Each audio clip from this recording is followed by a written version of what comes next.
अभी अभी मैं रिफ्रेश करूं? एक ही मिनट, आपको लाइव दिखने लग गया है? एक सेकंड। हाँ, रिफ्रेश कर सकते हैं सर। हाँ हाँ, ओके, अभी लाइव दिख रहा है। अभी मैं रिफ्रेश कर रहा हूँ।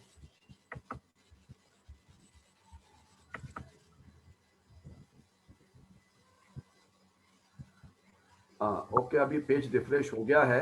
अभी मैंने शेयर करना है ना, क्रॉस पोस्टिंग करना है। जी ठीक है, जी। मैं अभी क्रॉस पोस्ट कर रहा हूँ। कहाँ है क्रॉस पोस्ट?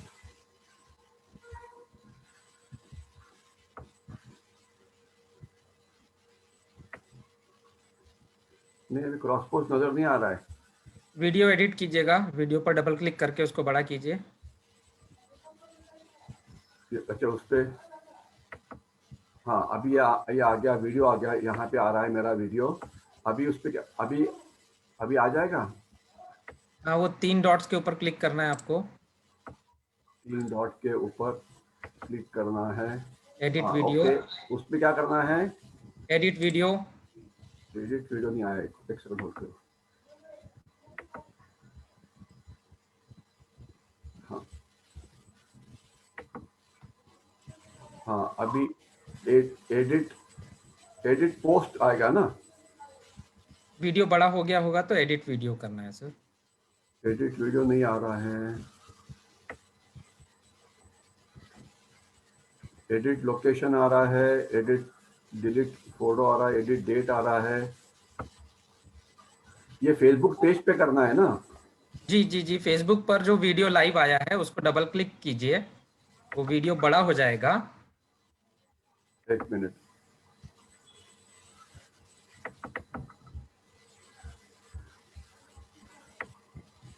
हाँ, एक मिनट, हाँ, अभी यहाँ पे आ गया, आ गया, आ गया। लाइव लाइव पे आना है ना? ओके, हाँ, वहाँ पे अभी 3 डॉट नजर आ रहे हैं। यस। अभी एडिट लाइव वीडियो ना? जी। ओके, एडिट लाइव वीडियो कर दिया है। हाँ, अभी मेरे ख्याल से, हाँ, अभी वो सफ़ेद हो रहा है।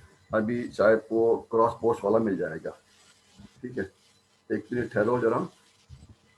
हाँ, पर क्रॉस पोस्ट के ऊपर आ रहा है। कहाँ है? हाँ, cross post to more pages. Yes, cross post पे मैं सिलेक्ट ऑल कर देता हूँ। इसमें मोस्ट इम्पॉर्टेंट है कि न्यूज़ भारतीय है, और बाकी सब छोटे छोटे हैं। न्यूज़ भारतीय है, और हेमंत महाजन है, फैंस है, ई व्याख्यान माला है। हाँ ओके, ये सभी है। Okay, save. ओके, अभी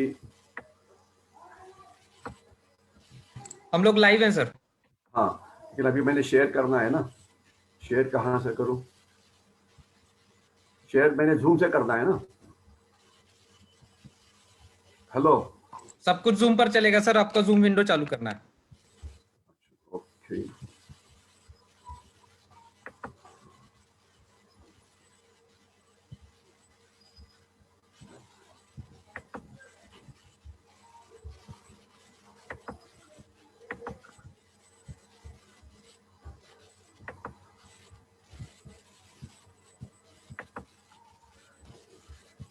ये डिसेबल दिखा रहा है। हेलो। जी। Zoom participant screen sharing disable, हाँ, अभी डिसेबल दिखा रहा है।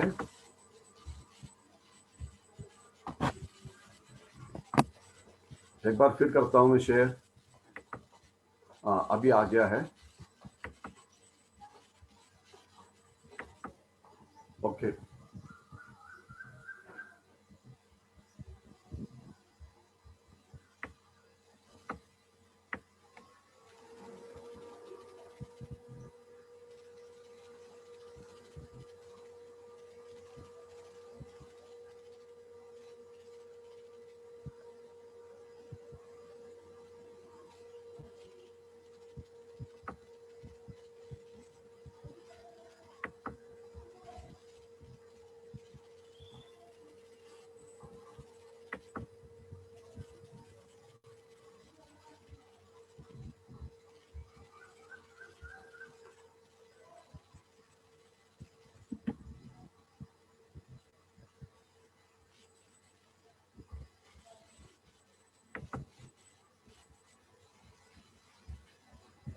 ये फिर पॉज दिखा रहा है।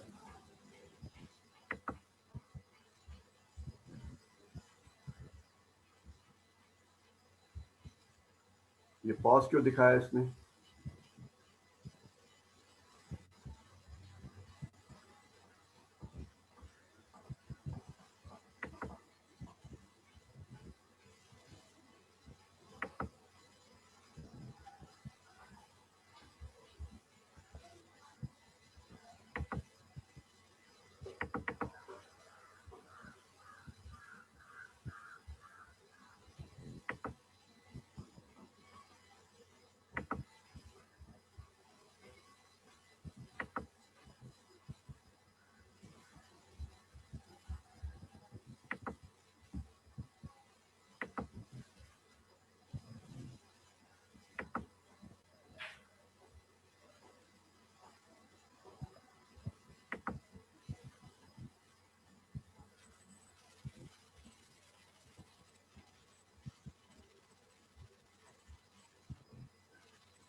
ये जरा प्रॉब्लम दिखा रहा है।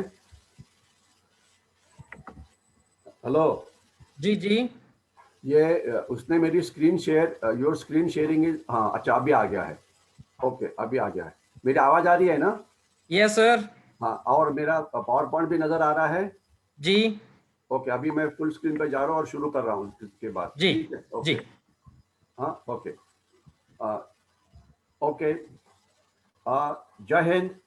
मैं ब्रिगेडियर हेमंत महाजन, स्वातंत्र वीर सावरकर राष्ट्रीय स्मारक फेसबुक लाइव में आपका एक बार फिर स्वागत करता हूं। आपको याद है कि हम हर संडे को मिलते हैं 11:30 से 12:30 और देश की सुरक्षा के अलग अलग पहलू पे बात करते हैं। आज जिस पहलू पे हमने बात करना है वो है भारत की सागरी सुरक्षा, भाग 2। एक पहला जो भाग है ये हमने इसके पहले इसके ऊपर बातचीत की थी और तभी आपका रिस्पॉन्स काफ़ी अच्छा हुआ था। तकरीबन 3000 से ज़्यादा लोगों ने उसको देखा था। तो आज इसी का ही दूसरा भाग। एक बार मैं आपको बोलना चाहूँगा कि हमारा जो समुद्र किनारा है वो तकरीबन 7600 किलोमीटर का है। हमारे जो अंडमान निकोबार आइलैंड्स जो है, ये आइलैंड जो है इनका जो स्ट्रेंथ है ये तकरीबन 572 है, यानी कि हमारे पास अंडमान निकोबार के 572 आइलैंड है। लक्षद्वीप के हमारे पास 27 है। यहाँ पे आप लक्षद्वीप देख रहे हैं, ये लक्षद्वीप के आइलैंड्स है। इसके बाद मेजर पोर्ट्स हमारे पास 13 है, माइनर पोर्ट्स 185 है। एक्सटेंडेड एक्सक्लूसिव इकोनॉमिक जोन बहुत ही बड़ी है। और एक्सटेंडेड ईईजेड ये हमारा जो जमीनी इलाका है इससे भी ज्यादा है। मैं आगे जाता हूं। अभी आज एक जो बहुत ही इंपॉर्टेंट घटना हुई, आज 11 तारीख है। 2 दिन पहले हमारे फॉरेन मिनिस्टर क्वाड्रिलैटरल कोऑपरेशन के लिए गए थे जापान में। जापान इस मैप के थोड़ा बाहर है लेकिन फिक्र नहीं। और वहां पे 4 देशों के प्राइम मिनिस्टर मिले थे, जिसके करेक्शन 4 देशों के फॉरेन मिनिस्टर मिले थे। ये देखिए यहाँ पे आपको नजर आ रहा है। इस इलाके को इंडो पैसिफिक ओशन करके बोला जाता है, यानी कि ये जो ये जो इलाका है ये यहाँ से लेकर ये जो कंप्लीट इलाका है समुंदर का, ये जो पूरा है ये इंडियन ओशन और पैसिफिक ओशन का बीच का इलाका है। ये मैं इस पूरे इलाके की बात कर रहा हूँ। ये जो 2 समुंदर है एशिया और अमेरिका के बीच में जो समुंदर है वो पैसिफिक ओशन है। और हमारा देश यानी कि हिंदुस्तान के साथ वाला समुंदर जो नीचे वाला है इसे इंडियन ओशन बोला जाता है। और दोनों को combine Indo Pacific Ocean region इस प्रकार से बोला जाता है। अभी इसमें जो महत्वपूर्ण घटना हुई कि ये 2 अलग अलग रीजन थे, अभी इसे इकट्ठा किया है क्योंकि इसकी जो सिक्योरिटी है वो एक साथ ही आती है। और जो जापान में हुआ ये जापान आपको यहाँ पे नजर आ रहा है। जो जापान में हुआ, वहां पे 4 देशों के फॉरेन मिनिस्टर आए थे। एक तो हमारा देश भारत, दूसरा अर्थात अमेरिका, या अमेरिका आपको नजर आ रहा है यहाँ पे, तीसरा अर्थात ऑस्ट्रेलिया, ठीक है, और जो चौथा है वो है अर्थात जापान। तो ये चारों देश इकट्ठे आए थे और इन्होंने इंडो पैसिफिक ओशन के अंदर जो सुरक्षा की जो प्रॉब्लम्स है इसके बारे में बातचीत हुई थी, और उसके बाद एक बहुत ही बड़ा निर्णय वहां पे लिया गया। अभी इस इंडो पैसिफिक ओशन में प्रॉब्लम क्या है, यहाँ पे जो प्रॉब्लम है ये समझने से पहले आपको ये समझ में आना चाहिए कि जो समुद्र होता है उसके अंदर जो अलग अलग कायदे होते हैं, जिसे United Nations convention on laws of sea बोला जाता है। इसके मुताबिक जो आपका समुद्र किनारा है, जैसे देखिए ये हमारा इंडिया नजर आ रहा है, ये हमारा समुद्र किनारा है। समुद्र किनारे से 12 नॉटिकल माइल तक का जो समुद्र होता है, वहां पे आपके देश के कानून ये लागू होते हैं। जैसे कि हमारे देश का कानून है इंडियन पीनल कोड, कानून है क्रिमिनल प्रोसीजर कोड। तो वहां पे कोई गड़बड़ होती है तो वो कानून वहां पे हमारे देश का लागू होता है। समुद्र किनारे से 200 नॉटिकल माइल का जो समुद्र है, इसे एक्सक्लूसिव इकोनॉमिक जोन बोला जाता है। वो समुद्र तो हमारे देश का है, यानी कि वहां पे गैस मिलेगा, तेल मिलेगा, फिश मिलेंगे, वो हमारे हैं। लेकिन बाकी देश वहां पे अगर उनकी नौदल वहां पे उनके जहाज भेजना चाहते हैं तो वो कर सकते हैं। लेकिन वो वहां पे युद्ध नौका लाना है तो उन्हें आपको पूछना पड़ेगा। तो ये 200 नॉटिकल माइल के बाद का जो समुंदर है, समझ लीजिए कि हमारा 200 नॉटिकल माइल तकरीबन इतना है, ये जो लाल लाइन में लगाई हुई है। लेकिन इसके बाद का ये जो समुंदर है यहाँ का, ये पूरा समुंदर जो है ये पूरी दुनिया का है, पूरी वर्ल्ड का है, पूरी ह्यूमन रेस का है। लेकिन चाइना क्या बोलता है, चाइना बोल रहा है कि ये जो एरिया है, ये अर्थात आप चाइना नजर आ रहा है आपको, ये चाइना की कोस्ट लाइन आपको यहाँ तक नजर आ रही है। और चाइना बोलता है कि ये जो एरिया है जिसे साउथ चाइना समुंदर बोला जाता है, वो बोलते हैं कि ये समुंदर हमारा है, जो कि गलत है, क्योंकि ये समुंदर हर एक उस देश का है जिसका किनारा वहां पर है। और 200 नॉटिकल माइल ये पूरी दुनिया के लिए खुला है। लेकिन वो बोलते हैं कि नहीं, हम आपको यहाँ पे आने नहीं देंगे। इसके बाद यहाँ पे येलो सी है, यहाँ पे सी ऑफ जापान है, तो ये बोलते हैं ये भी हमारा है।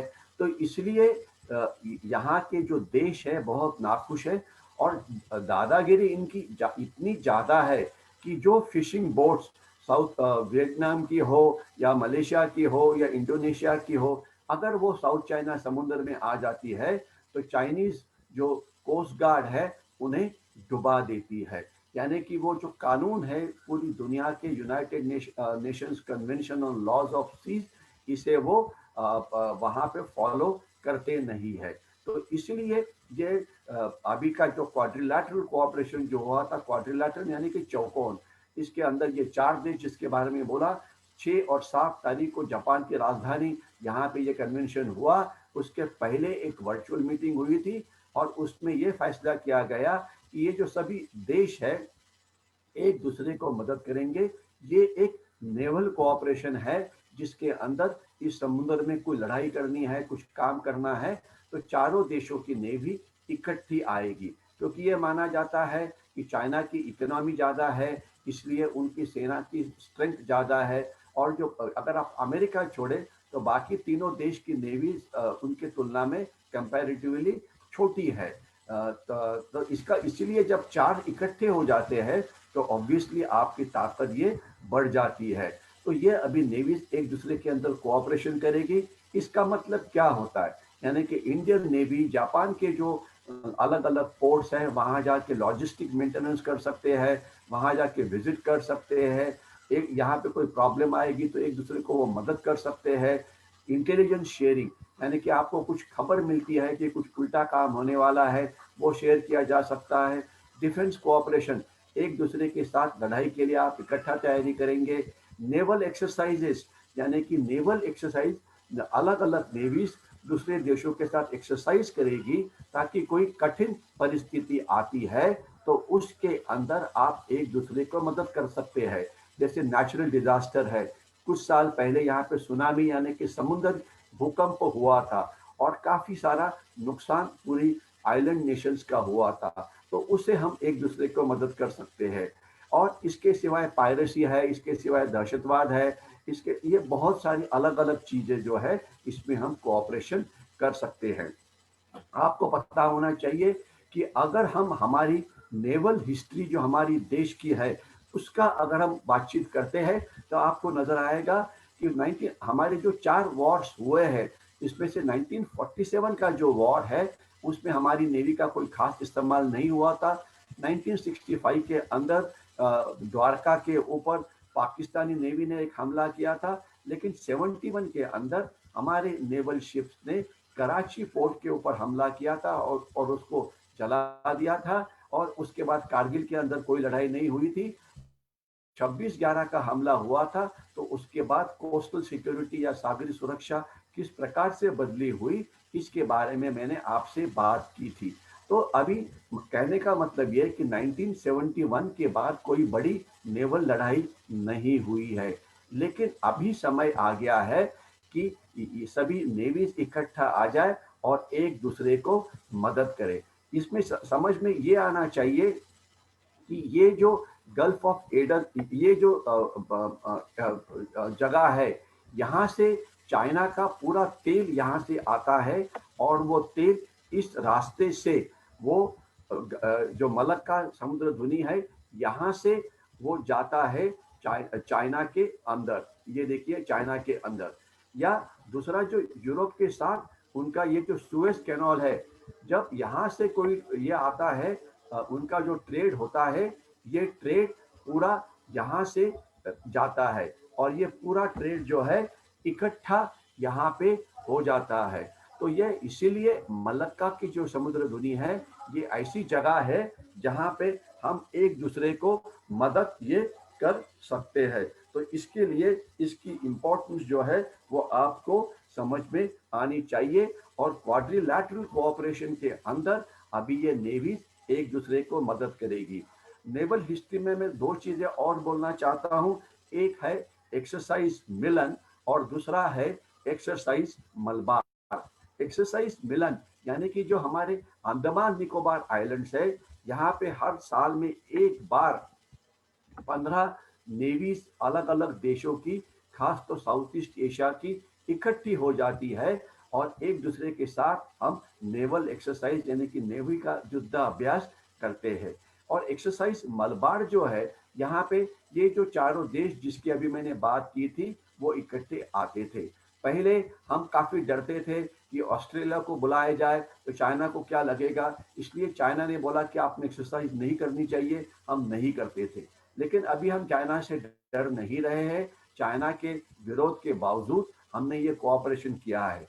वैसे देखा जाए तो क्वाड्रिलैटरल कोऑपरेशन के बारे में सबसे पहला जो बातचीत हुई थी वो 2007 में हुई थी, लेकिन उसके बाद कार्रवाई कोई नहीं हो पाई क्योंकि हम चाइना से इतना डरते थे कि चाइना ने बोला कि आप अपनी सेना की संख्या मत बढ़ाओ, हम सुन लेते थे। चाइना ने बोला कि आप बॉर्डर एरिया में रोड्स मत बनाओ, हम सुन लेते थे। चाइना ने बोला कि एक्सरसाइज मलबार में ऑस्ट्रेलिया को मत बुलाओ, हम नहीं बुलाते थे। लेकिन अभी ऐसे नहीं है, अभी हम उनको बुला रहे हैं। एक्सरसाइज मलबार भी एक अच्छा युद्ध अभ्यास है, एक्सरसाइज मिलन है ये भी अच्छा युद्ध अभ्यास है। और आपको पता है कि 1-2 महीने पहले साउथ चाइना समुंदर में जब ताइवान के खिलाफ चाइना ने अपनी दादागिरी शुरू की तो उस समय अमेरिका ने अपने जो 2 बड़े न्यूक्लियर प्रोपेल्ड एयरक्राफ्ट कैरियर्स हैं उनको उन्होंने साउथ चाइना समुंदर में भेजा। तो ये जो साउथ चाइना समुंदर में जो चले गए उसके अंदर जब ये पास से पास हुए तो इंडियन नेवी ने भी उनके साथ काफी अच्छा कोऑपरेशन किया हुआ है। तो इन शॉर्ट ये जो क्वाड्रिलैटरल कोऑपरेशन है, ये एक बहुत ही पाथ ब्रेकिंग कोऑपरेशन है, जिससे हमारी सागरीय सुरक्षा इम्प्रूव करने में बहुत ही मदद मिलेगी। तो और ये बहुत अच्छा कदम उठाया है हमने। लेकिन इसके ये केवल नेवल कोऑपरेशन ही नहीं है, ये आपको समझ में आना चाहिए। इसके सिवाय 3 और बड़े कोऑपरेशन इन क्वाड्रिलैटरल कोऑपरेशन के अंदर शामिल है। नंबर 1 है कि हम अभी चाइना की इकोनॉमी से खुद को डीकपल करना चाहते हैं, तो ये चारों देश एक साथ काम करेंगे और जो कोई चीज अभी लगती है तो एक दूसरे से मदद से दूसरे को देंगे। दूसरा है टेक्नोलॉजिकल कोऑपरेशन। अभी 5G के अंदर चाइनीज कंपनी हुआई, उसको तो अभी तक हमने ना नहीं बोला है, लेकिन हम उनको आने नहीं देने वाले। और ऑस्ट्रेलिया भी उन्हें नहीं आने दे रहा है। अमेरिका ने तो कब का ही ये बोला हुआ है। तो इसलिए अभी इम्पोर्टेंट चीज ये है कि अभी हम एक दूसरे के साथ मिलाप करके 5G के कोऑपरेशन के अंदर इस टेक्नोलॉजी को डेवलप करेंगे, ताकि हमारी जो डेटा की जो थेफ्ट थी वो चाइना नहीं कर पाएगा। तो शॉर्ट में इसमें हम इंटेलिजेंस शेयरिंग करेंगे, हम नेवल जो नेवीज है उसे शेयर करेंगे। इसके सिवाय स्ट्रेटेजिक कोऑपरेशन होगा, डिफेंस कोऑपरेशन होगा, युद्ध अभ्यास होगा, डिजास्टर मैनेजमेंट के लिए एक दूसरे की मदद करेंगे, पायरेसी के खिलाफ एक दूसरे के लिए मदद करेंगे। तो ये एक बहुत ही इम्पोर्टेंट चीज है जो आपको यहाँ पे समझ में आना चाहिए। ओके, तो अभी हम आगे जाते हैं। लेटेस्ट खबर ये आई थी कि चाइना के जो प्रेसिडेंट थे शी जिनपिंग, उनका और जो उनके चाइनीज आर्मी है, जिसे पीपल्स लिबरेशन आर्मी बोला जाता है, इनके बीच में अभी काफी तनाव है, क्योंकि शी जिनपिंग ने आपको खुद को इतना बड़ा बनाया है कि वो चाइना का सबसे बड़े बॉस बने हैं। चाइना की आर्मी ने उसे जिसे पीएलए बोला जाता है, यानी कि पीपल्स लिबरेशन आर्मी। जो चाइना की नेवी है उसे चाइनीज नेवी नहीं बोला जाता, बल्कि उसको बोला जाता है plan, PLAN, People's Liberation Army Navy. और जो चाइना का जो एयरफोर्स है उसे PLAF बोला जाता है, यानी कि पीपल्स लिबरेशन आर्मी एयरफोर्स। तो इसके अंदर अभी काफी सारा तनाव है शी जिनपिंग और उनकी खुद की आर्मी के बाद में आर्मी के बीच में। इसके बारे में मैं आगे बात करूंगा ही। मीडिया के बारे में मैं ये बोलना चाहूंगा कि नेपोलियन ने बोला था काफी साल पहले कि 4 hostile newspapers are to be feared more than 10,000 soldiers। आपको याद है कि चाइना ने 2 दिन पहले हमारी मीडिया को दम दिया कि अभी ताइवान जो देश है, जो चाइना बोलता है हमारा है, तो उन्होंने बोला कि ताइवान के बारे में आप कुछ नहीं लिखेंगे क्योंकि ताइवान हमारा है। लेकिन हमारी मीडिया में कुछ ऐसे देशद्रोही है कि जिन्होंने चाइना जब उनका नेशनल डे हुआ तभी उन्होंने फुल पेज सप्लीमेंट लगाई थी और उन्होंने पैसा कमाया था। इन मीडिया का मैं नाम नहीं लेना चाहता हूँ, खासकर इंग्लिश मीडिया में कुछ न्यूज़पेपर्स है जिन्होंने चाइना की भाषा वहां पे की थी और पैसा कमाने के लिए वो क्या नहीं कर सकते हैं ये पूरा वहां पे दिखा दिया था। तो जो न्यूज़पेपर्स में कुछ लोग हैं कि जो उल्टा काम कर रहे हैं। और यहाँ पे मैंने देखा है कि चाइना ने बोला कि आप ताइवान के बारे में कुछ नहीं लिखेंगे। हमारी मीडिया एकदम क्वाइट हो गई थी। पाकिस्तान की जो गुप्तचर संस्था ISI है, उनका जो मोटो है वो है ब्लीडिंग इंडिया बाय 1000 कट्स, लेकिन उसमें समय के मुताबिक अभी बदली हो गई है। इसमें 1000 एजिटेशन शामिल हो गया, क्योंकि अगर आप देखेंगे कि जो दहशतवाद जो पाकिस्तान बढ़ाने की कोशिश कर रहा था, अभी पिछले 5 साल से बाकी के देश में कोई दहशतवादी हमले नहीं हुए हैं, यानी कि कश्मीर के बाहर में। लेकिन अभी एजिटेशन, कुछ ना कुछ कारण निकालो और एजिटेशन शुरू करो, वायलेंस शुरू करो, ये काफी कॉमन हो गया है।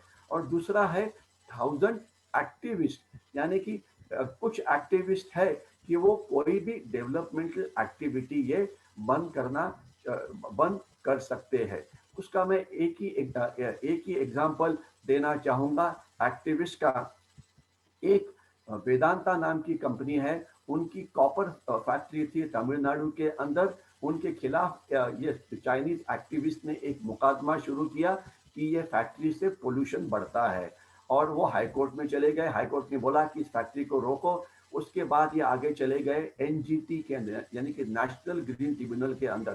तो नेशनल ग्रीन ट्रिब्यूनल ने बोला कि नहीं, आप फैक्ट्री चालू रख सकते हैं, केवल आपको जो पोल्यूशन की प्रॉब्लम है वो कम करना पड़ेगा।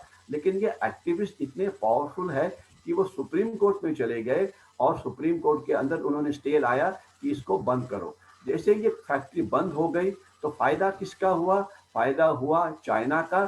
पहले हम दूसरे देश को कॉपर की निर्यात करते थे, अभी चाइना से हम हमारे देश में कॉपर ला रहे हैं और पाकिस्तान से ला रहे हैं। और जो वहाँ की जो दो बड़ी पार्टीज हैं तमिलनाडु के अंदर, डीएमके और एआईडीएमके, उन्होंने भी बोला कि हमें ये फैक्ट्री नहीं चाहिए। अभी एक आपको समझ में आना चाहिए कि कोई भी नहीं चाहेगा कि पोल्यूशन हो और वहाँ की जो जनता है उनको तंग हो जाए वो। लेकिन कॉपर के सिवाय क्या हमारा देश जी सकता है?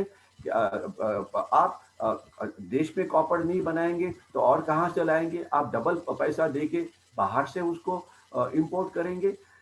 बात यह है कि अगर कोई भी चीज अगर कंट्री के डेवलपमेंट के लिए जरूरत है तो वो तो बननी चाहिए। केवल जो उसके ऊपर उपाय यह है कि जो दुनिया की सबसे बड़ी सख्त कानून है कि पोल्यूशन ना हो, जिस प्रकार से प्रगत देश कॉपर फैक्ट्रीज को चला रहे हैं, वो हमने हमारे पास लगाना चाहिए, ताकि एक वाया मीडिया बन जाए, एक मिडिल पाथ बन जाए दोनों मतलब डेवलपमेंट और पोल्यूशन के बीच में, या जो आपका एनवायरनमेंट खराब होता है उसके बीच में। मैं एक ही आपको और एग्जांपल देना चाहूंगा। कुछ एक्टिविस्ट है वो बोलते हैं कि हम बड़े डैम बनने नहीं देंगे। महाराष्ट्र में तो 100 200 300 डैम है, और महाराष्ट्र पूरा जीता है डैम्स के ऊपर ही। पुणे का जहाँ से मैं बात कर रहा हूँ, वहाँ पे पानी ये 4 डैम से आता है, खड़कवासला है, पानशेत है, टेमघर है वगैरह। अगर ये डैम नहीं होते तो पुणे को पानी कहाँ से मिलता, और सोलापुर को पानी कहाँ से मिलता? जो खेती हो रही है आज, ऑलमोस्ट एक रिवोल्यूशन महाराष्ट्र के नीचे वाले इलाके में हो रहा है, क्योंकि पानी को स्टॉक किया जा रहा है। जो मराठवाड़ा में अगर वो जायकवाड़ी डैम नहीं होता तो मराठवाड़ा को पानी कहाँ से मिलता? औरंगाबाद को 2 महीने में एक बार पानी मिलता था। अभी पानी डैम इस टाइम मानसून अच्छा हुआ है तो सब पानी सब डैम्स भरे हुए हैं, तो अच्छी बात है। तो कोई ये नहीं बोलेगा कि मतलब कि ज़्यादा बहुत ही ज़्यादा डैम बनाओ, लेकिन जो ज़रूरत है डेवलपमेंट के लिए, शहर को पानी चाहिए होता है, इंडस्ट्री को पानी चाहिए होता है, तो उसके लिए तो आपको तो डैम बनाना ही पड़ेगा। अर्थात एनवायरमेंटल जो फैक्टर्स है उसे ध्यान में रखते हुए। लेकिन ये एक्टिविस्ट आजकल कोई भी डेवलपमेंटल एक्टिविटी रोक लेते हैं, जिससे सबसे ज़्यादा नुकसान जो है वो तमिलनाडु का हुआ है। और ये जो 10,000 एनजीओ की बात है, आज एफसीआरए नाम का बिल पास हुआ, जिसके अंदर जो फॉरेन कंट्रीब्यूशन जिसको गवर्नमेंट से मिलता था, बाहर से, दुनिया के बाहर से मिलता था, ये अभी उसके ऊपर सरकार ने वॉश लगाया है। इंडिया में तकरीबन 35 से 36 लाख एनजीओ है, जिसमें से 10-11 हजार एनजीओ है जिसे बाहर से पैसा मिलता था। और ये पैसा कितना मिलता था? तो 50,000 करोड़ से लेकर 70,000 करोड़ ये उसका अमाउंट है, और इसका काफी मिसयूज होता था। और इससे एमनेस्टी इंटरनेशनल नाम की एक संस्था थी, काफी सारे उल्टे काम करती थी। तो उसके बारे में हम कभी बाद में बोलेंगे कि एनजीओ का उपयोग चाइना और पाकिस्तान हमारे देश के खिलाफ कैसे करते थे। ये मेरा कहने का मतलब बिल्कुल नहीं है कि सभी एनजीओ खराब है। बहुत सारे अच्छे एनजीओ है जिन्होंने ये वायरस के टाइम पे बहुत अच्छा काम किया है। कोई ओल्ड एज होम चलाते हैं, कोई ऑर्फनेज चलाते हैं, बहुत अच्छे एनजीओ है। लेकिन ये अपने पैसे से चलाते हैं, जो भारतीय उन्हें पैसा देते हैं। लेकिन कुछ एनजीओ जिन्हें फॉरेन कंट्रीब्यूशन मिलता था, ये उसका इस्तेमाल ये गलत करते थे। मैं 2 ही पॉइंट बोलूंगा कि आईएसआई एजेंट के बारे में कल की न्यूज़पेपर में 2 रिपोर्ट थे कि हमारी जो मिक फैक्ट्री है नासिक में, वहां पे एक कर्मचारी पकड़ा गया जो ये देता था, मदद करता था, आईएसआई को इंफॉर्मेशन शेयर करता था।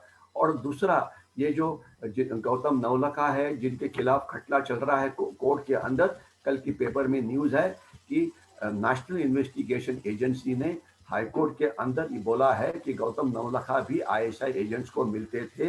अब ये इसमें सच क्या है झूठ क्या है ये ढूंढना काम होगा, अर्थात हमारे कोर्ट्स का। तो ये आज की जो मेरी प्रेजेंटेशन है इन सब लोगों को है जिन्होंने हमारे देश के लिए अपने प्राण अर्पण किए हैं। और ये जो फोटोज आपको सामने नजर आ रही है, सितंबर का महीना जो खत्म हो गया 10 दिन पहले, इसमें जिन्होंने अपनी जान देश के लिए दे दी, ये सब शूरवीर आपको यहाँ नजर आ रहे हैं। देखिए ये एक ऑफिसर है, ये देखिए ये भी एक ऑफिसर है, ठीक है। और ये जो एक जवान है इसके ऊपर मैं खास करना चाहता हूँ, ये महाराष्ट्र का जवान है जिसने अपने प्राण दिए देश के लिए। और ये सभी जो हुआ है या तो कश्मीर में हुआ है या वो हुआ है नॉर्थ ईस्ट के बॉर्डर के ऊपर या लद्दाख के अंदर। और देखिए कि उसमें से कितने यंग लोग हैं कि जिन्होंने हमारे देश के लिए अपनी जान दे दी। और इसके ऊपर मैं ज़्यादा फोकस करना चाहूँगा, यह है तेनजिंग नीमा। ये जो स्पेशल फ्रंटियर फोर्स है इसका ये कमांडो है जिसने 27 अगस्त को चाइना के ऊपर जो हमला हमने किया था उसमें बहुत ही अच्छा काम किया था। तो इन सब को हमने श्रद्धांजलि अर्पण करनी चाहिए और यही लोग हैं जिनके कारण हमारा देश सुरक्षित होता है।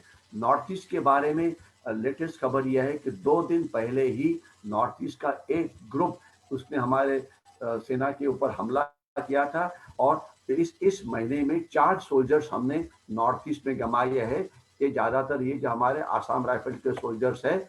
और इसके लिए जो ग्रुप जिसने ये उल्टा काम किया था वो था NSCN-K यानी कि national security council of Nagaland Khaplang group. और ये म्यांमार में उनके कैंप से वहाँ से आते हैं और यहाँ पे हमने इसके पहले काफ़ी सर्जिकल स्ट्राइक म्यांमार में 2-3 बार ये किए हुए हैं।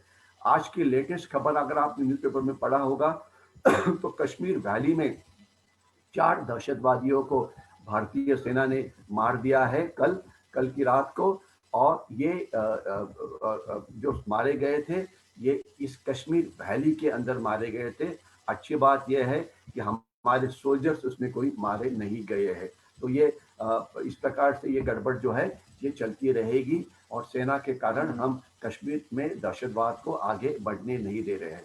ये जो नया रास्ता बना था जिसे अटल बिहारी वाजपेयी टनल बोला जाता है या जिसे रोहतांग टनल के नाम से भी पुकारा जाता है, तो ये टनल तो पिछले हफ्ते हमारे प्राइम मिनिस्टर साहब ने इसका इनॉग्रेशन किया था।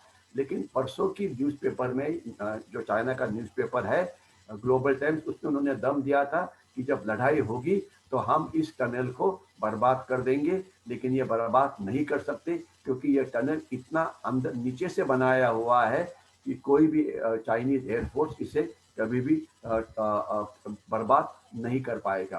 कोरोना जो है या जो चाइनीज वायरस है 1 लाख से ज़्यादा इंडियंस इसमें मारे गए हैं और 70 लाख के आसपास इंडियंस अभी भी मतलब उससे अफेक्टेड है। और ये संख्या कम होने का कोई अभी लक्षण नहीं है। क्या करना चाहिए ये आपको पता है। अभी मैं मेरी जो पार्ट 2 था मैरीटाइम सिक्योरिटी का ये अभी फिर से शुरू करता हूँ। मैंने पहले जो क्वाड्रिलैटरल कोऑपरेशन बोला था ये अर्थात इसका संबंध मैरीटाइम सिक्योरिटी से है। और हमारी जो एक Kanhoji Angre maritime research institute है, जैसे हमारा स्ट्रेटेजिक स्टडी सेंटर है सावरकर अभ्यासन के अंदर, तो इन्होंने इसके ऊपर हम काफ़ी सारे काम करते हैं। हमारी जो 3 बड़ी संस्था है जिसे हम सिक्योरिटी एजेंसी बोलते हैं जो हमारी समुद्र किनारे की रक्षा करते हैं। एक तो है इंडियन नेवी जिसके बारे में मैं बाद में बात करूंगा। जो सबसे बड़ी और सबसे ताकतवर है वो है इंडियन कोस्ट गार्ड जिसके बारे में मैं बात करूंगा। और उसके बाद है अपने सागरी पुलिस और उसके बाद काफ़ी सारे के बारे में हम बात करेंगे। तो ये जो कोस्ट गार्ड है इनके पास काफ़ी सारे शिप्स हैं जिनके ये शिप्स आपको ये नज़र आ रहे हैं। और उनका जो मोटो है कि वयम रक्षम मतलब हम आपकी रक्षा करते हैं। तो उनके पास मतलब जो अंदर पानी के ऊपर चलते हैं वो पेट्रोलिंग वेसल्स है, जो हवा के ऊपर चलते हैं हेलीकॉप्टर्स है, उसके बाद मैरीटाइम एयरक्राफ्ट है, तो उनके ये अलग अलग जो वेपन्स है, वो अलग अलग जो बोट्स है वो यहाँ नजर आ रहे हैं। और वो करते क्या है, तो उनके जो शिप्स होते हैं वो समुद्र में सर्वेलेंस करते हैं, यानी कि वहां पे कोई भी सस्पिशियस शिप जा रहा है तो उसके ऊपर ध्यान देते हैं। दूसरा, वो वहां पे पेट्रोलिंग करते हैं। पेट्रोलिंग यानी कि जिस प्रकार से सीमा में इंडियन आर्मी पेट्रोलिंग करती है, तो वैसे यहाँ पे ये करते हैं। और वहां पे कोई सस्पिशियस शिप हो तो उसके ऊपर जाके चढ़ते हैं वो, जिसे बोर्डिंग ऑपरेशन बोला जाता है, और उसको वो सर्च करते हैं। इसके सिवाय जो हमारा इतना बड़ा एक्सक्लूसिव इकोनॉमिक जोन है, इसके अंदर भी वो काफी सारा काम करते हैं। तो ये सारी जो सभी जो चीजें हैं वो यहाँ पे वो करते हैं। तो और इनके करने के लिए उनके पास कौन सी शिप्स है, तो ये मैं अभी आगे दिखाता हूँ। जो समुद्र के ऊपर चलती है, AOPV यानी कि advance offshore patrol vessel, OPV यानी कि ऑफशोर पेट्रोलिंग वेसल, फिर FPV यानी कि जो फास्ट है। इसके सिवाय एक सेकंड मुझे थोड़ा ये दीजिए। इसके सिवाय IPV इंटरमीडिएट पेट्रोलिंग वेसल। तो ये सभी अलग अलग जो चीजें हैं जिसकी मदद से ये पेट्रोलिंग जो है वो की जाती है। तो मैं यहाँ पे आपको इतना ही बोलना चाहूँगा कि इसके अंदर ये जो शिप्स है ये बहुत ही पावरफुल है, बहुत ही आधुनिक है, बहुत ही स्पीड से जाते हैं। और अगर आप देखेंगे तो इसके अंदर ज़्यादातर जो शिप्स है उसकी जो वेट है, उसकी जो वेटेज है, जो टनेज जो कैरी करते हैं, ये 2000 टन से लेकर ये तकरीबन 2000 टन से लेकर ये तकरीबन ये 5000 टन इतनी वो बड़ी होती है। ओके, तो ये अलग अलग प्रकार की उनकी जो शिप्स है ये आपको यहाँ पे नजर आ रही है। हम आगे जाते हैं, इनके पास और भी सारी शिप्स है। हर एक शिप के बारे में अगर बातचीत करना करें तो हमें इतना समय पूरा नहीं होगा। तो मैं इतना ही बोलना चाहूंगा इसके अंदर कि ये जो ACV है यानी कि एयर कुशन व्हीकल, यानी कि इसे कुछ लोग मतलब ये हवा के ऊपर चलता है, यानी कि ये समुद्र से थोड़ा सा ऊपर चलता है। ठीक है। और क्योंकि काफी जो हमारा कोस्टल एरिया है वहाँ पे जो डेप्थ होती है पानी की कम होती है, बड़ी शिप्स पास में नहीं आती। जहाँ पे मार्शी एरिया है वहाँ पे जाना इतना आसान नहीं होता, तो यहाँ पे इनका इस्तेमाल अच्छी तरह से हो सकता है। मैं आगे ये सभी शिप देखिए, और हर एक शिप में क्या होता है, इसके ऊपर वेपन्स होते हैं। शायद आप ये वेपन यहाँ पे देख भी रहे होंगे कि ये लगाया हुआ है। इसके ऊपर ये जो रडार होता है, ये रडार भी आप देख रहे होंगे, कम्युनिकेशन के लिए टावर होता है। और यहाँ पे जो लोग होते हैं 50 से लेकर 100-150 इतने वहाँ पे उनकी ये जो है वो स्ट्रेंथ हो सकती है। अभी एयर एसेट्स के ऊपर अगर आप आएंगे तो हमारे पास कोस्ट गार्ड के पास अलग अलग जो हेलीकॉप्टर्स है। एक है चेतक जो हमारे देश में बना हुआ है, दूसरा है एडवांस लाइट हेलीकॉप्टर। ये क्या करते हैं, ये इनका काम भी हवा से समुद्र के ऊपर ध्यान रखना, और कोई भी ऐसी चीज आ रही है कि जो हमारी देश की नहीं है, खबर देना कि इस एरिया में इस पॉइंट के मुताबिक यहाँ पे एक सस्पिशियस शिप आया है, उससे चेक करो। फिर हमारी जो या तो हम कमांडोज को बाय एयर भी ड्रॉप कर सकते हैं, अगर बड़ी शिप है तो हमारी फिर जो ये कोस्ट गार्ड की वेसल है वो आगे जाके उनको रोकती है। तो ये कोस्ट गार्ड की शिप्स ये बहुत ही अलग है और बहुत ही अच्छी शिप्स है। और इसमें अच्छी बात यह है कि ये हमारे देश में बनी है। लार्सन एंड टोब्रो नाम की जो कंपनी है ये हमें बनाती है, और ये अच्छी तरह से ये काम कर रही है। कोस्ट गार्ड का भी काम अच्छा है, लेकिन कोस्ट गार्ड में अभी जो इंटेलिजेंस काम जो है वो और इम्प्रूवमेंट करने की जरूरत है, तो जिसके ऊपर वो प्रोग्रेस अभी कर रहे हैं। अभी जो नेक्स्ट इम्पोर्टेंट इवेंट जो है वो है जिसे हम बोल सकते हैं पुलिस कोस्टल पुलिस स्टेशन, या वो पुलिस स्टेशन जो समुद्र किनारे के ऊपर है। आप यहाँ पे देखेंगे कि ये महाराष्ट्र पुलिस आपको यहाँ पे नजर आते हैं। ये देखिए पुलिस है यहाँ पे, उनका रडार आपको नजर आएगा वगैरह वगैरह। तो ये इस प्रकार की, और ये महाराष्ट्र पुलिस का जो लोगो है ये भी आपको यहाँ पे नजर आएगा। तो ये इनका एग्जैक्ट अभी कितने पुलिस स्टेशन है, पहले जितने जरूरत थी उतने पुलिस स्टेशन नहीं थे। तो हमने एक बहुत अच्छा प्लान बनाया। ये प्लान तो काफी पहले से बना था, कारगिल युद्ध के बाद 99 में जब अलग अलग कमिटीज फॉर्म हुई थी। इसके अंदर कोस्टल सिक्योरिटी के ऊपर जो कमिटी थी, वहां पे एक महाराष्ट्र के सुपुत्र थे श्री गोडबोले, जो हमारे होम सेक्रेटरी रहे हुए हैं। उन्होंने कोस्टल सिक्योरिटी के ऊपर, बॉर्डर मैनेजमेंट के ऊपर एक अच्छा रिपोर्ट तैयार किया था। लेकिन दुर्दैव की बात यह है, इसके ऊपर अमल बजावनी ज्यादा नहीं हुई थी। लेकिन जब 26/11 का हमला 2008 में हुआ, उसके बाद इसकी स्पीड बढ़ गई और 2 फेजेस में ये जो काम है, ये काम शुरू हो गया। फेज नंबर 1 में जो 5 साल के लिए चला था, इसमें हमने 73 पुलिस स्टेशन हमारे समुद्र किनारे पे लगाए। उनको 204 अलग अलग प्रकार की पेट्रोलिंग के लिए बोट दे दी। उनके पास इन्फ्लेटेड बोट्स भी उनको दे दी। उनके आउटपोस्ट भी तैयार किए गए और चेक पोस्ट भी तैयार किए गए। इसके ऊपर मैं 2 सेकंड बात करूंगा। एक तो होता है पुलिस स्टेशन, यहाँ पे लेकिन पुलिस स्टेशन तो सब जगह पे नहीं हो सकता, केवल 73 थे हमारे पास।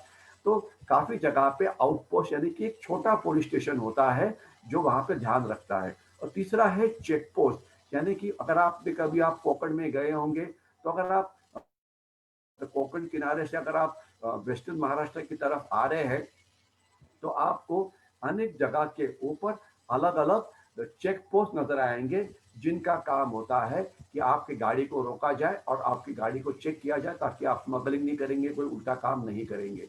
और ये जो फेज 2 जो थी 2016 तक इसने खत्म होना था, जिसमें और 131 पुलिस स्टेशन और 225 वेसल्स मिलनी थी। लेकिन ये अभी भी पूरी नहीं हुई है, शायद अगले 1-2 साल में ये पूरी हो जाएगी। ये देख रहे हैं, ये महाराष्ट्र पुलिस की एक पेट्रोलिंग वेसल है। आपको ये पता होना चाहिए कि जो पुलिस को जो पेट्रोलिंग वेसल्स दी हुई है, ये तकरीबन 5 टन या 10 टन के बीच में, यानी कि वो छोटी है। और उनका काम है किनारे से लेकर तकरीबन 20 नॉटिकल माइल तक उसकी रक्षा करना। और आप शायद यहाँ पे देख रहे होंगे कि हमारे एक जो पुराने होम मिनिस्टर थे श्री RR पाटिल, यहाँ पे आपको नजर आ, मुझे नई फोटोग्राफ लेटेस्ट वाली कोई मिली नहीं, क्योंकि शायद जो इंटरेस्ट इन्होंने दिखाया था शायद आगे वाले लोग दिखा नहीं रहे होंगे।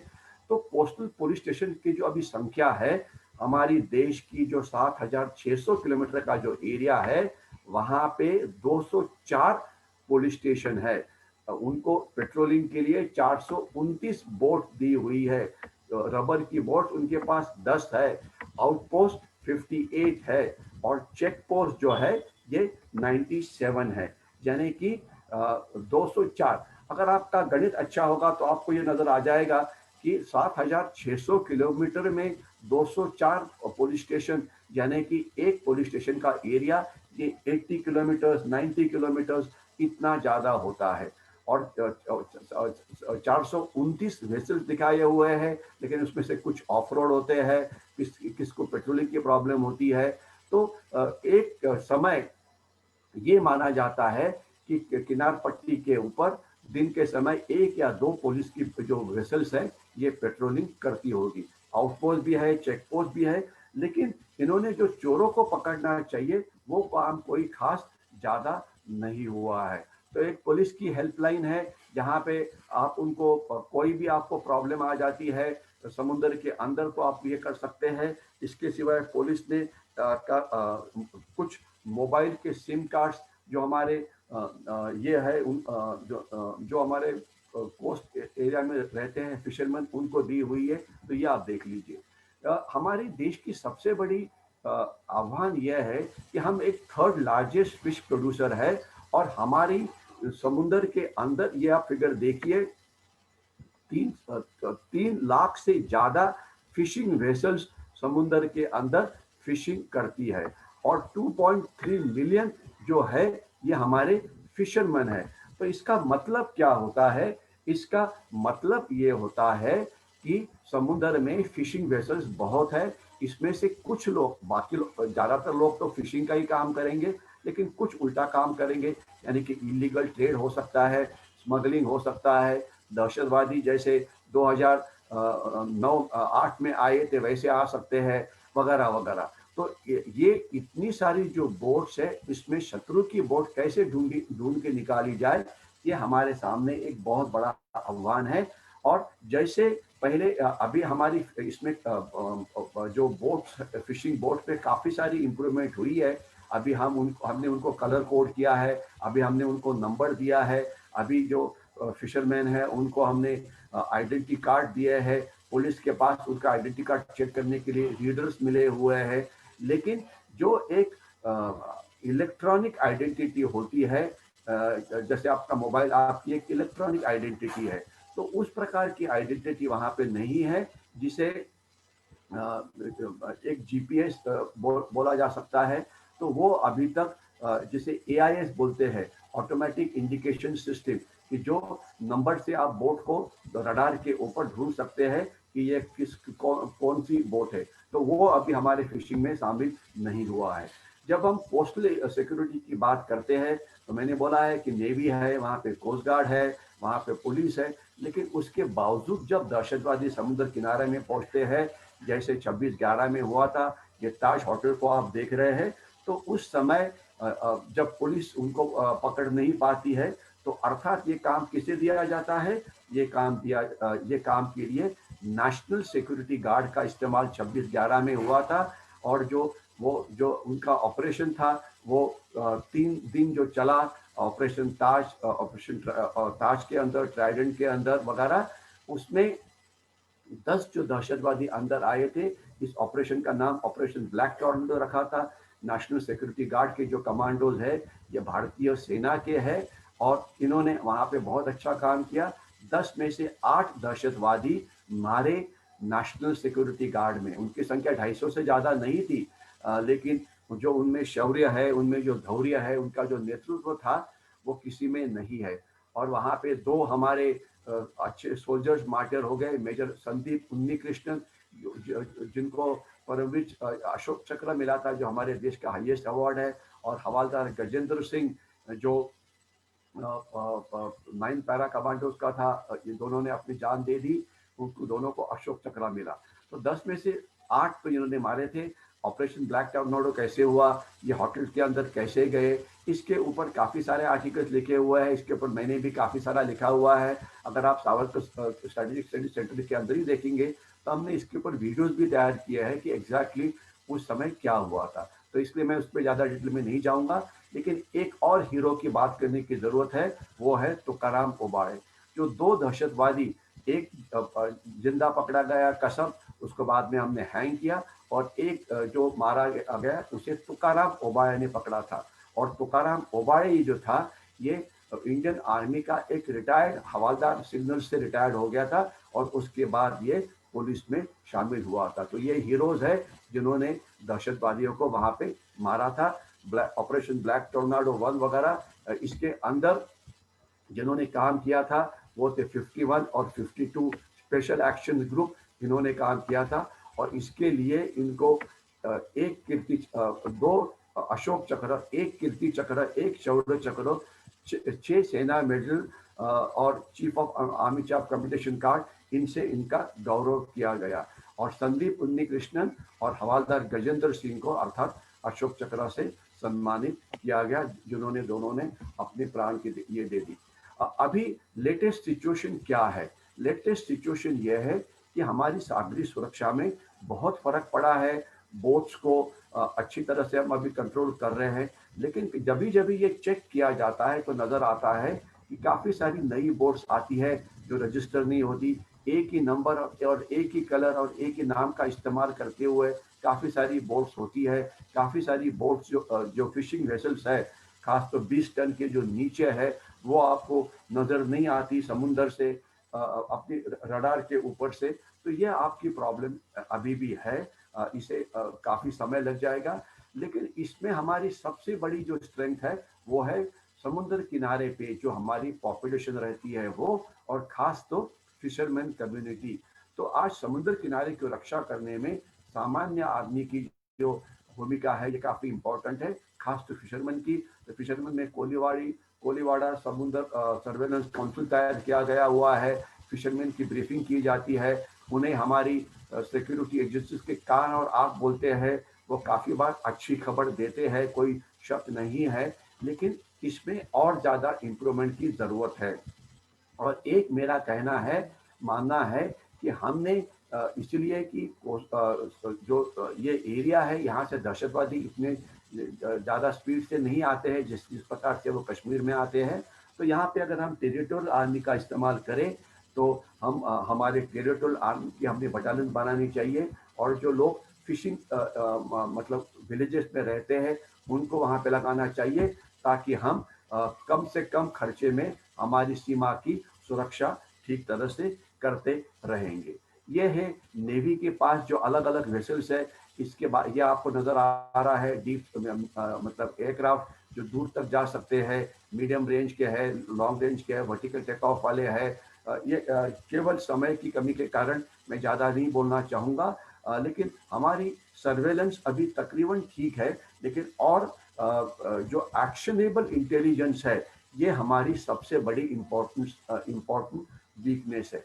इसका मतलब क्या होता है कि आप रडार्स लगाएंगे, आप पेट्रोलिंग करेंगे, लेकिन जब तक आपको एकदम सही खबर नहीं मिलती तब तक आप उसको उस हादसे को रोक नहीं सकते। जब तक आपको पता नहीं लगेगा कि एक फिशिंग बोट से 10 दहशतवादी आ रहे हमारी तरफ, तब तक आप उसको नहीं रोक पाएंगे। या आपको पता नहीं होगा कि ये जो फिशिंग बोट है इसके अंदर कुछ स्मगल माल आ रहा है, तब तक आप उसको पकड़ नहीं पाएंगे। या आपको यह आ रहा है कि एक लैंडिंग हो रहा है कोकण की किनार पट्टी के ऊपर जहाँ पे स्मगल सामान आ रहा है, तब तक आप उसको रोक नहीं पाएंगे। तो ये जो एक्शनेबल इंटेलिजेंस जो होती है, जो डेवलप करना, ये काम नेवी का भी है, कोस्ट गार्ड का भी है, पुलिस का भी है, इंटेलिजेंस ब्यूरो जो हमारी गुप्तचर संस्था उनका है, रॉ यानी कि रिसर्च एंड एनालिसिस विंग उनका है। तो ये जो सभी लोग जो है इन्होंने अपना काम सही तरीके से करना चाहिए। लेकिन आज हमारी वीकनेस क्या है कि हमारी महाराष्ट्र का एग्जांपल देखिए, 720 किलोमीटर आपकी कोस्ट लाइन है, और जो आपके अलग अलग जो कोस्टल डिस्ट्रिक्ट आपको नजर आ रहे हैं, यहाँ पे पालघर है, यहाँ पे ठाणे है, रायगढ़ है, रत्नागिरी है, सिंधुदुर्ग है, ये आपके कोस्टल डिस्ट्रिक्ट है। लेकिन देखने वाली बात क्या है कि 720 किलोमीटर तो कोस्ट लाइन है, लेकिन आपका 1000 किलोमीटर ये क्रीक है, यानी कि खाड़ी है। और ये क्रीक, ये देखिए, अब ये आपको यहाँ पे अभी क्रीक या यहाँ पे क्रीक नजर आ रही है। अगर आप जब मुंबई से पुणे जाते हैं तो आप क्रीक के ऊपर से जाते हैं, तो यहाँ पे कौन पेट्रोलिंग करता है? तो यहाँ पे पेट्रोलिंग जो है उसको इम्प्रूवमेंट करने की जरूरत है, क्योंकि जो काले धंधे चलते हैं वो इस क्रीक्स में चलते हैं।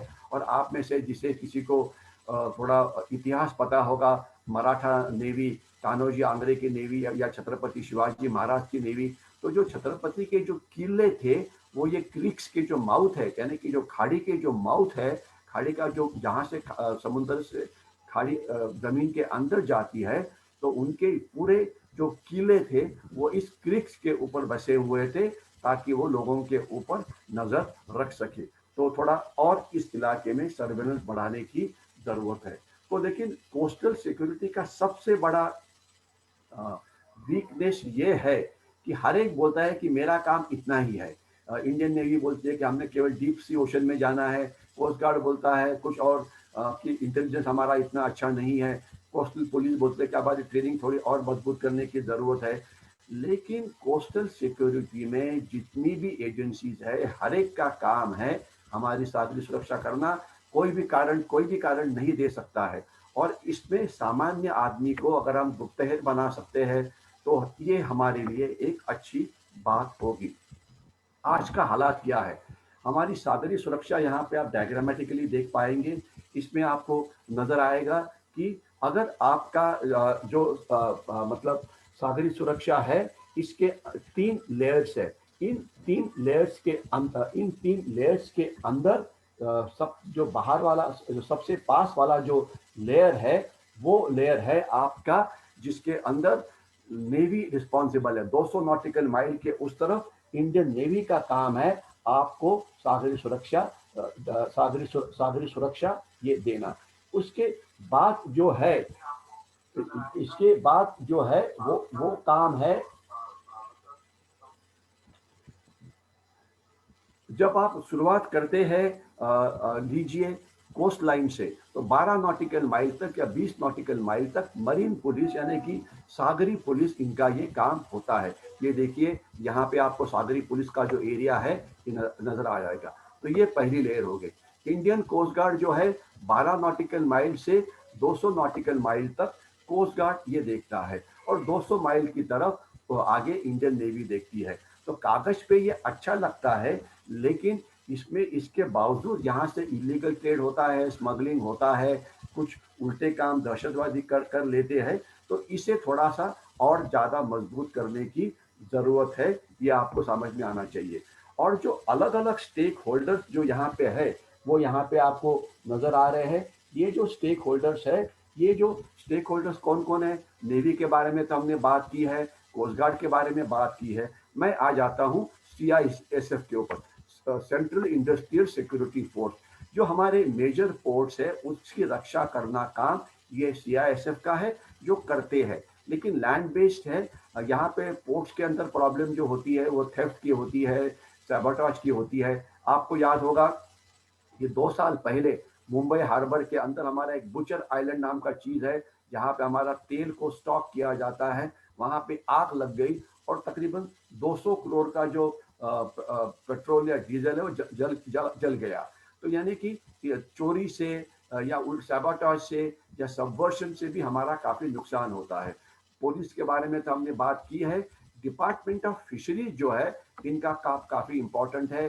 फिशिंग बोट्स को रजिस्टर करना, उनको आइडेंटिटी कार्ड देना वगैरह। लेकिन इनके काम के अंदर भी और काफी सारी इंप्रूवमेंट की जरूरत है।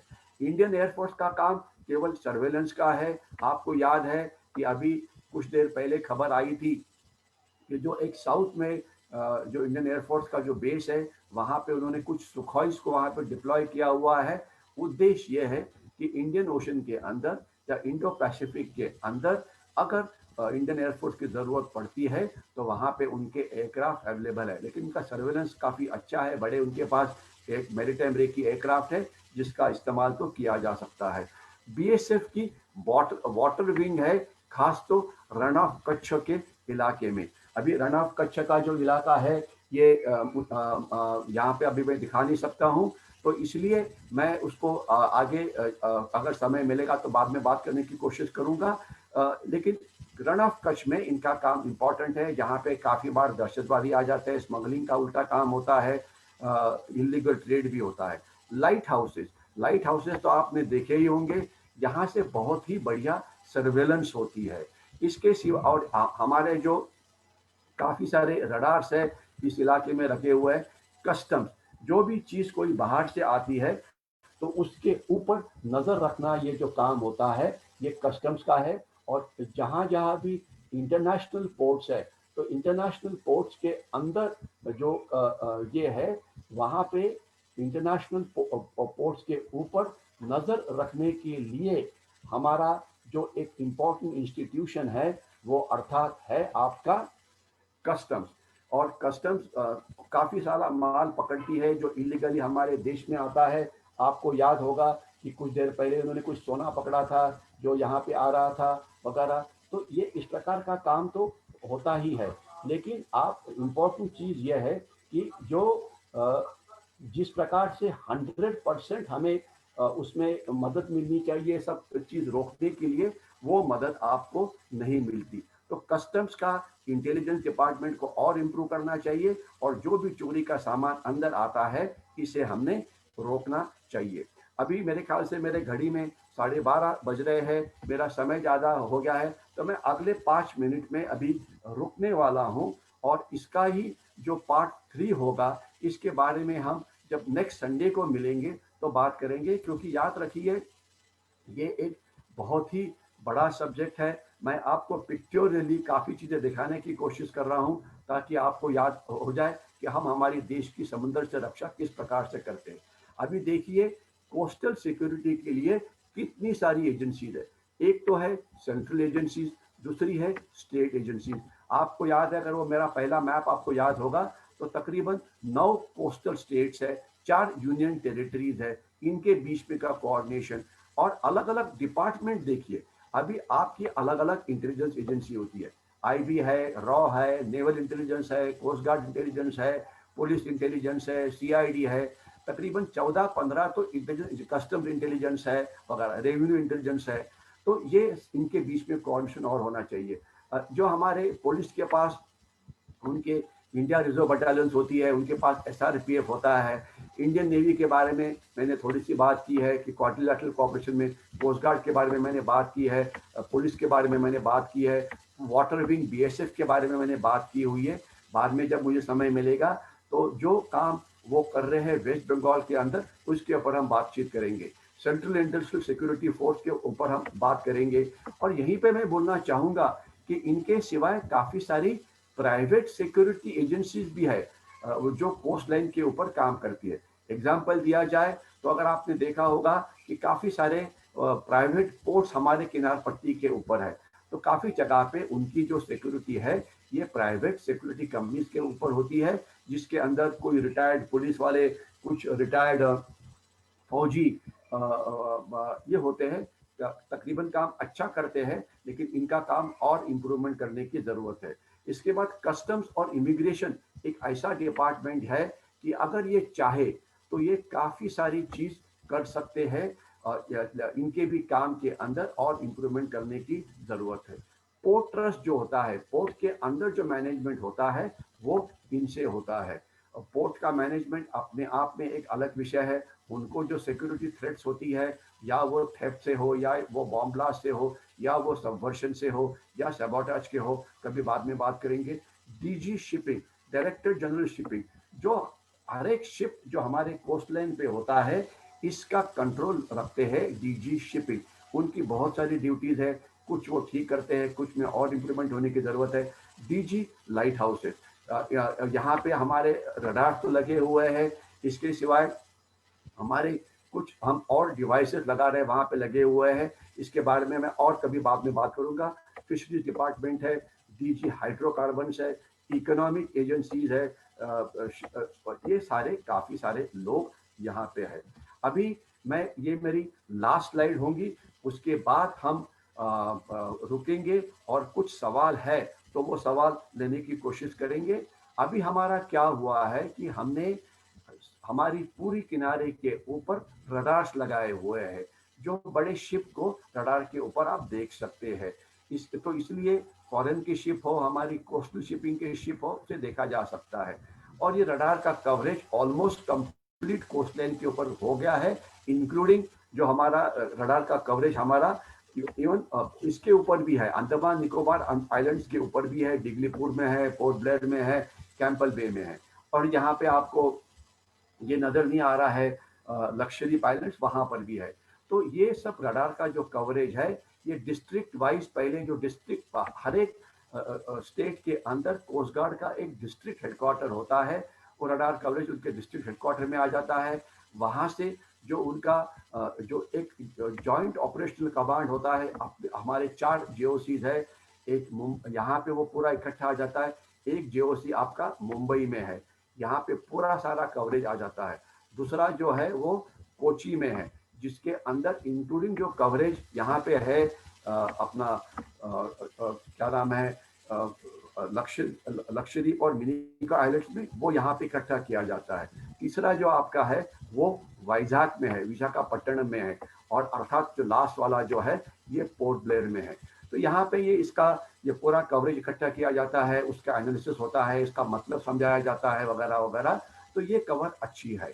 लेकिन और ये इसके बाद ये पूरा जो है, ये हमारा जो सबसे बड़ा जो ये है गुड़गांव के अंदर आईमैक, यहाँ पे ये जाता है, जहाँ पे उसकी असेसमेंट नेवी के नीचे वगैरह की जाती है।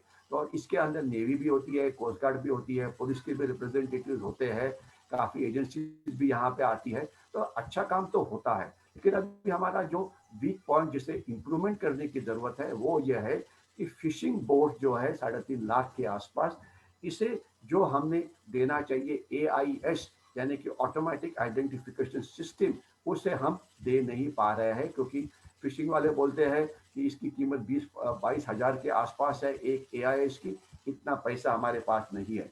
तो कुछ इनोवेटिव मेथड यानी कि मोबाइल वगैरह की मदद से हम तो कुछ करते हैं, लेकिन ये सिस्टम फुल प्रूफ नहीं है।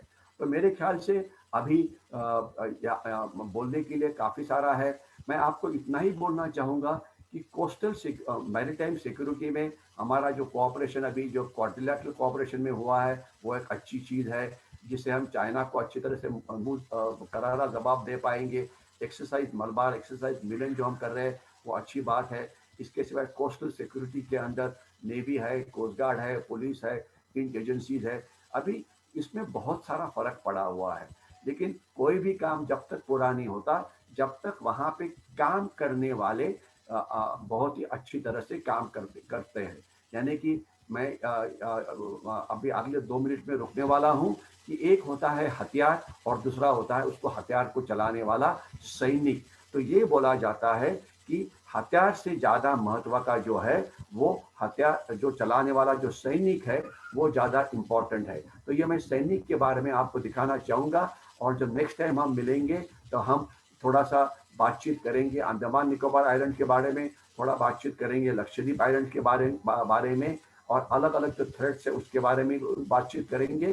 तो अभी मैं आप जो सागरमाला के बारे में बातचीत करेंगे, जो हमारा पेट्रोलियम आता है, एनर्जी सिक्योरिटी, उसके बारे में बात करेंगे, इलीगल ट्रेड के बारे में बात करेंगे, शिपिंग ट्रैफिक के बारे में बात करेंगे, और क्या क्या करना चाहिए इसके बारे में हम बातचीत करेंगे अगले रविवार को, जिसे पार्ट 3 बोला जाएगा। लेकिन जिसका बात अभी मैं लास्ट स्लाइड में जो आज दिखाना चाहता हूं वो है मॉरल्स और इथिक्स, नैतिक मूल्य और नैतिकता। हमने क्या करना चाहिए ये हमें पता है। देश के लिए हमने कुछ करना चाहिए, हमने हमारे आँख खुले रखने चाहिए, कान खुले रखने चाहिए, कोई उल्टी चीज़ होती है उसको उसकी खबर देनी चाहिए, देश के लिए पानी बचाना चाहिए, चाइनीज़ गुड्स के ऊपर बॉयकॉट डालना चाहिए, प्रोपेगेंडा का बल नहीं पड़ना चाहिए। लेकिन हमारे में से कुछ लोग ये नहीं करते हैं। करना क्या है कि हर एक को पता है। तो आज ज़रूरत ये है कि हमारा मोटो होना चाहिए ड्यूटी, ऑनर एंड कंट्री। मैं मेरे देश के ऊपर प्रेम करता हूं, और मैं देश के लिए ये नहीं मैं देश से पूछूंगा कि देश मेरे लिए क्या कर सकता है, बल्कि मैं ये पूछूंगा कि मैं देश के लिए क्या कर सकता हूं। तो ये इसके ऊपर ज़्यादा जोर होना चाहिए। और जो इंडियन मिलिट्री एकेडमी का एक हमारा ट्रेनिंग एस्टेब्लिशमेंट है इंडियन आर्मी का, यहाँ पे एक चेटवुड में एक मोटो लिखा हुआ है, वहां पे लिखा हुआ है duty, honour and welfare of your country comes first always and every time. Duty, honour and welfare of men you command comes next. Your own honour welfare comes last always any time.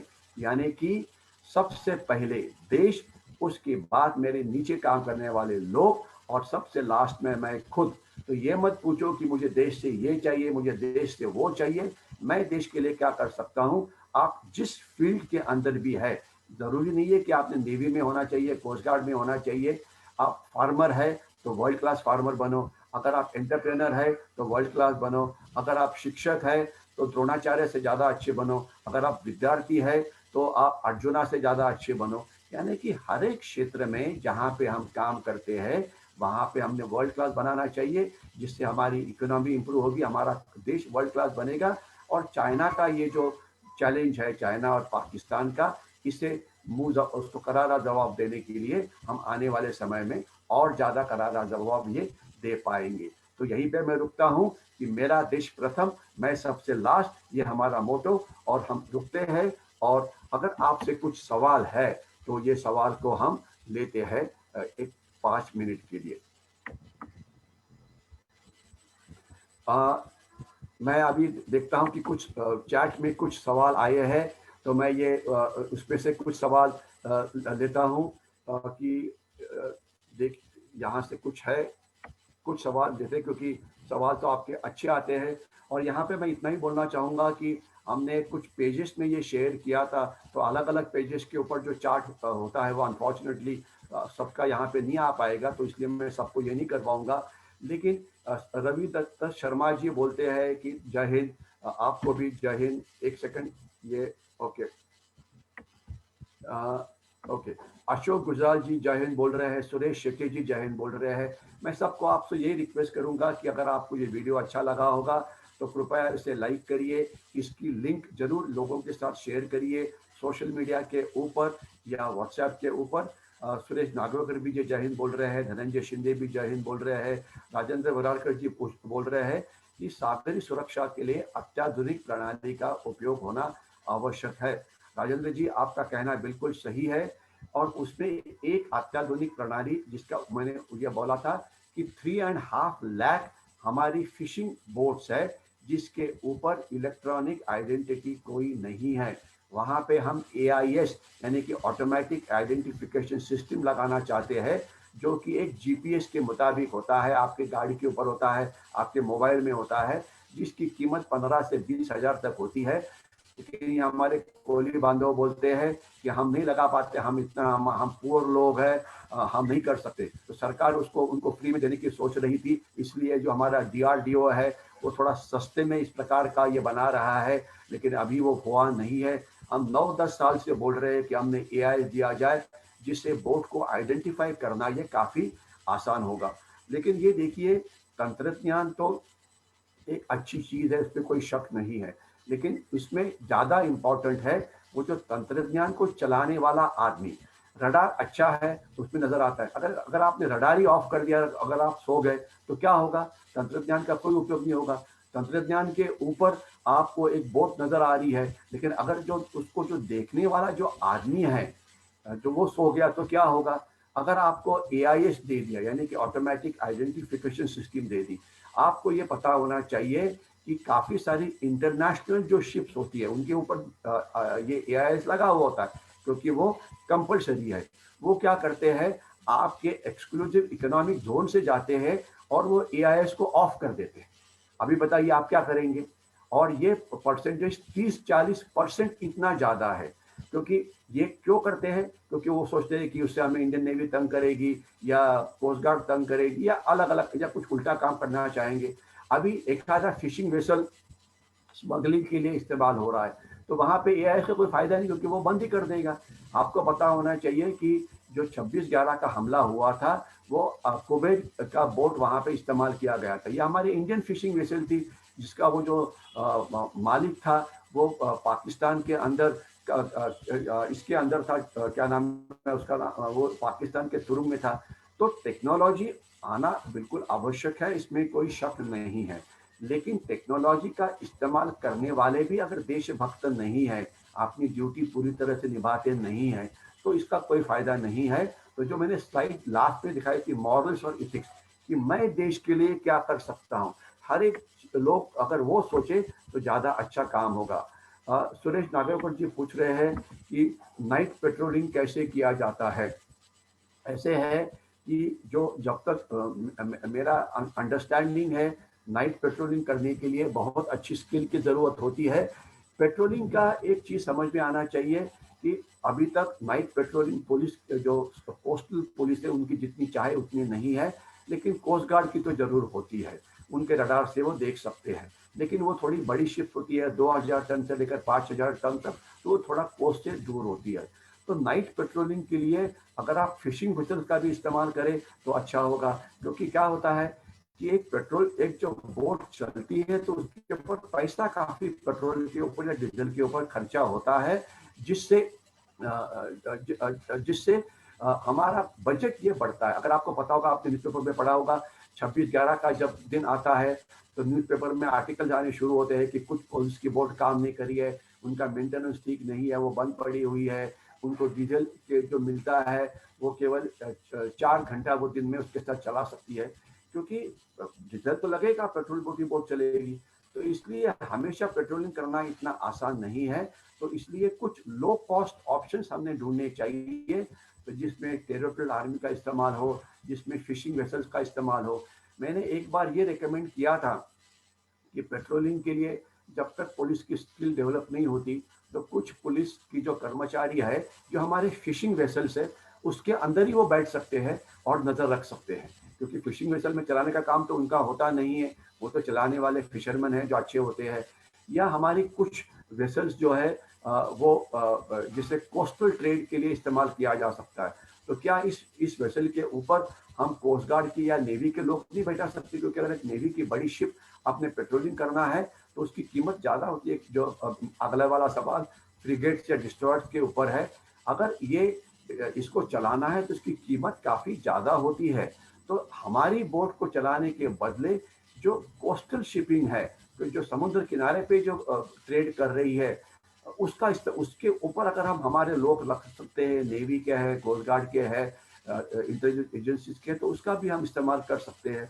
तो यानी कि innovative चीज़ें को किस प्रकार से इस्तेमाल करें, ये हमारे जो आगे सामने वाला जो है वो एक चैलेंज है। तो इसलिए आपने काफ़ी सारे सवाल पूछे हैं, लेकिन समय जाने का आ गया है, इसलिए मैं अभी इतना ही बोलना चाहूँगा कि इसका जो पार्ट 3 है, ये पार्ट 3 हम आने वाले जो अगला संडे होगा, इसमें हम पार्ट 3 लेंगे। और जो सवाल आज मैं कुछ नहीं कवर पाया हूँ, तो ये सवाल जो है इसे हम आगे कवर करेंगे। और इसके मुझे भरोसा है कि आप कभी भी इसी संख्या में आएंगे जिस संख्या में अभी आप आए हैं, क्योंकि सागरी सुरक्षा जैसे देश की सुरक्षा है, ये एक हरेक का विषय है। हरेक ने सागरी सुरक्षा में धोखे क्या है उनको पता होना चाहिए, हमारे पास रिसोर्सेज क्या है पता होना चाहिए, हमारी ड्यूटीज क्या है ये पता होना चाहिए। ये सब जब होता है तो ही हम हमारी सागरी सुरक्षा को मजबूत कर सकते हैं। तो मैं यहाँ पे रुकता हूँ, आपको एक बार फिर याद दिलाते हुए कि लाइक जरूर करो, जिस भी पेज से आप सुन रहे हैं शेयर जरूर करो आपके मित्रों के साथ। और इसके सिवाय आप अगले जब संडे को हम मिलेंगे, तभी आप सब यहाँ अगर आप आएंगे तो अच्छा होगा। दूसरे को भी बताओ कि 11:30 से 12:30 हम फिर यही जगह पे मिलेंगे। तब तक मैं रुकता हूँ और आपसे विदा लेता हूँ। जय हिंद।